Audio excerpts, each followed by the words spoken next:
Ang susunod na programa ay rated SPG. Ito ay nangangailangan ng striktong patnubay at gabay ng magulang. Hindi matutuloy ang plano na pagpapaagas ni Sandra dahil nakapasok na sa private clinic si Franco at si Sandra. Makikita sa mukha ni Sandra ang pagkatakot dahil sa presensya ng clinic at syempre, ganon din sa mga nurse na may mga bitbit na ginamit sa operasyon na nakikita niya na dumadaan sa harapan nila. Pilit nga nitong kinakalma ang kanyang sarili at pilit na ipinapasok sa kanyang isipan na kailangan niyang gawin yon para mapaghigantihan niya ang kanyang inang si Rose at si Renz na nanloko sa kanya. Kaya kahit punong-puno ng kaba ang kanyang dibdib ay pinapalakas niya ito. Sa kabilang banda, hinanap ni Rose itong si Matt dahil hindi niya nga ito makita at sa wakas natagpuan niya ito sa isang building na kanilang pag-aari at balak na naman sana nitong ipakaladkad si Rose para mawala sa kanyang harapan.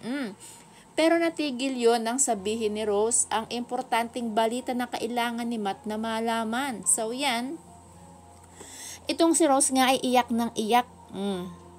At sinabi nga kay Matt na kung ano nga daw ba ang kanyang nagawa sa kanyang anak at magagawa na itong saktan ang bata sa kanyang sinapupunan.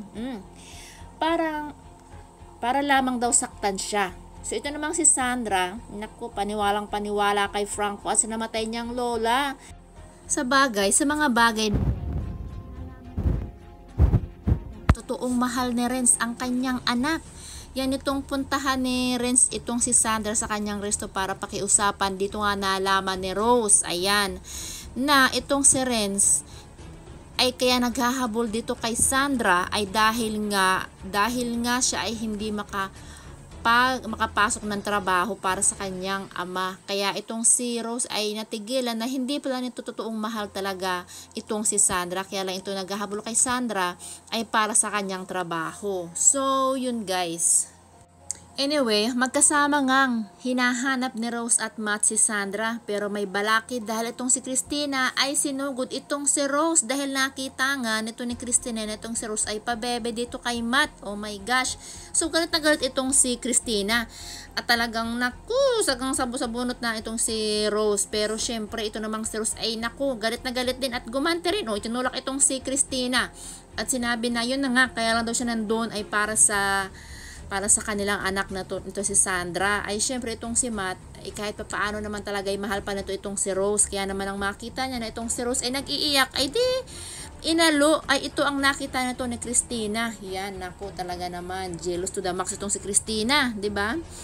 So anyway, again, at ito na nga, di ba, itong si Sandra at si Franco ay walang kaalam-alam na ang nurse pala dito sa private clinic na kanilang napasukan na magagawa ng operasyon ay ito na si Renz pala. So yan guys, magkikita at masyusyok talaga itong itong dalawang ito. Yan. At syempre hindi papayag itong si Renz na mawala ang kanilang anak. At kahit naman may pagkabaliw itong si Renz ay syempre mahal naman ito yung magiging anak nila at syempre iba namang usapan yun. So anyway guys, yan, maraming kaabang-abang talaga dito sa ating inaabangan. Nako, yan, kung papaano mapipigilan itong si Sandra.